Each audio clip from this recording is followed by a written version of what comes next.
Hello, good day, and welcome to this special training today.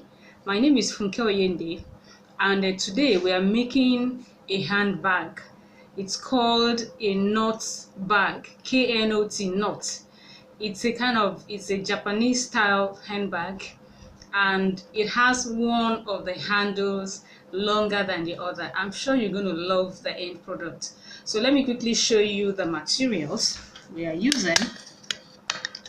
So the first thing is to get your pattern. So this is my pattern for the knot bag. Yeah, I cut it out of an old calendar. So you can see it. This is the pattern. And you can see that one of the, let me raise this up so you can see it well. So you can see that one of the handle is longer than the other. So this is the pattern we are going to use to cut the front and the back pieces of the bag. Then the other one is this is the base of the bag. It's round. All right, so you may be asking, how did I cut my pattern? So you can make yours. My pattern is, I started with a rectangle of 23 inches long by about 15 inches wide. That was the rectangle I started with. Then let's say this is the rectangle here. So all I did was to fold it in two like this. Then you can use your pen or marker, whatever. Then you draw the shape of that shape of a singlet on it. You just draw it like this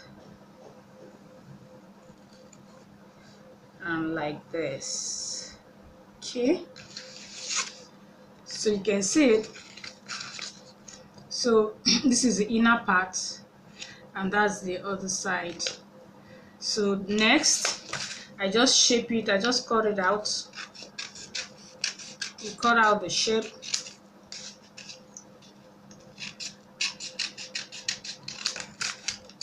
So after cutting it out, you have this. So what I did was to just cut off, just reduce one part of it. So that's the template, the pattern for the front and back pieces. Then the base, since my base since it's 15 inches wide, so I know that around I'm going to have about 30 inches around.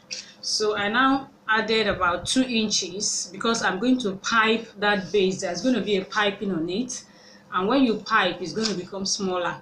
So I now cut a circle that has a circumference of 32 inches, so that by the time I pipe, it will come down to the 30 inches I actually need. So that was how I got my pattern. So after getting my pattern, I used it to cut out the pieces of the bag. I'm using this fabric. This fox fur fabric here. This is the fabric I'm using. You can use any fabric, any material you want. So, but this is the fabric I'm using. It's like 4. So I now use that pattern to cut my front and pieces from the 4 fabric. Here is it, front and back. Then because you can see that this fabric is flabby, it's not standing, so I need something to stabilize it. So I now cut the same pattern for my front and back from this material. We call it taffeta. It's a bit stiff and it can stand, so I will just attach that to my 4 fabric so that it will stand. And I also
also cut the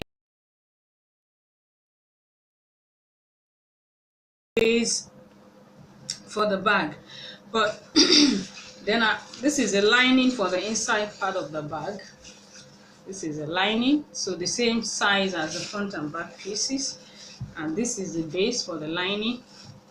So but the base for my bag, I cut it from a kind of leather, black leather that I want to use, because I actually want to mix the fur fabric with leather. So what I'm going to do is that this my front and back pieces, I'm going to remove a little bit of it at the base. I'm going to cut off a little bit and substitute it with leather, that black leather. So I want it to be a mixture of leather and fur, and this fur fabric. So that's what I'm going to use. So, and then this is my piping that I'll be using to pipe the base of my bag. So those are the materials we're using. So the next thing is to get on my sewing machine. I'm going to sew this stiffening fabric, this material, this taffeta. I want you to stiffen this. I will sew it together with this. You will see how I do it. So now I have pinned the taffeta material to the back of the fur. So I will now be sewing it around just to piece the two of them, to hold the two of them together.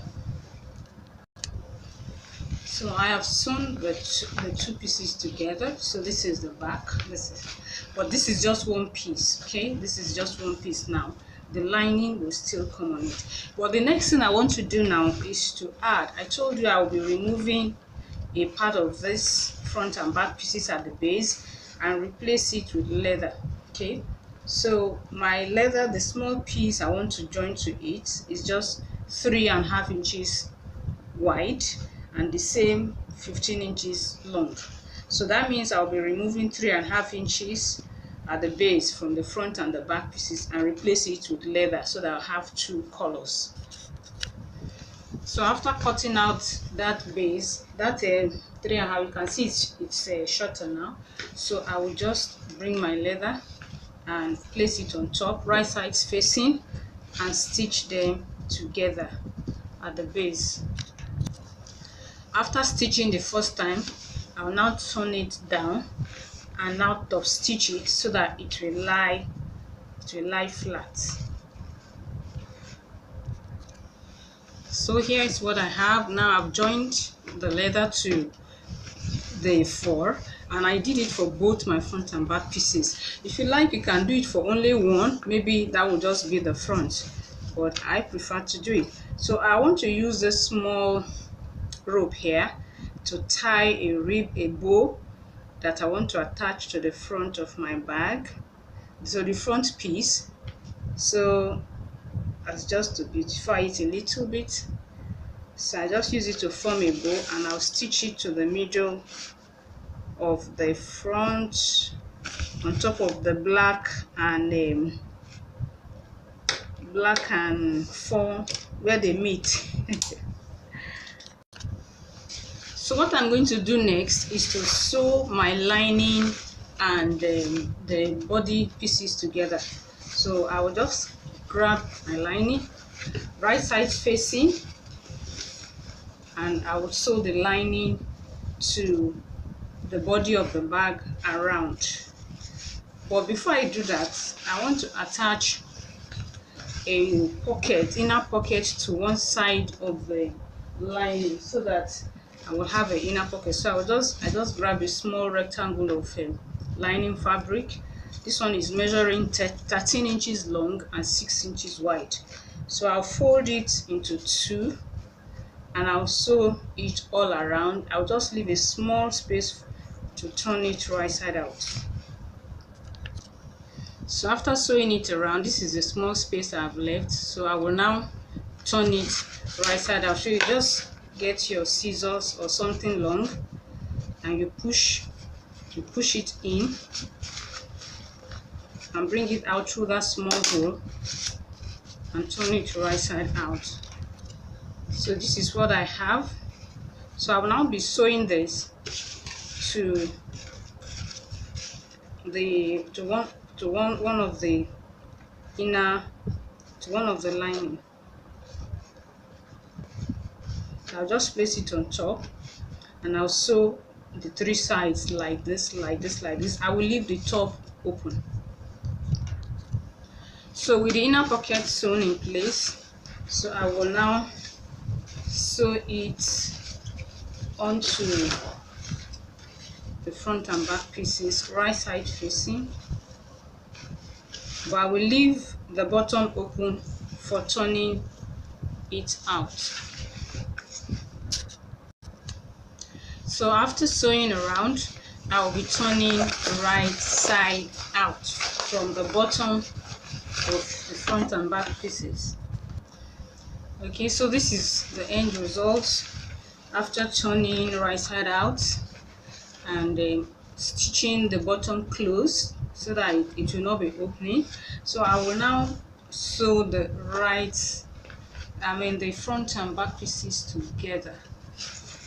So I will join the handle at the top, both the long one and the short one. I will join the two of them at the top and sew the 2 sides. Okay, so after sewing the 2 sides, but you don't sew from the top of the handle. You sew from from the base to maybe the top level where this place reaches. So don't sew it all the way to the top of the hand so that you don't close the hole where the hand will have to pass through. Okay, so I'm going to drop this now and work on the base of the bag. So I'm going to sew the lining and the leather together around first.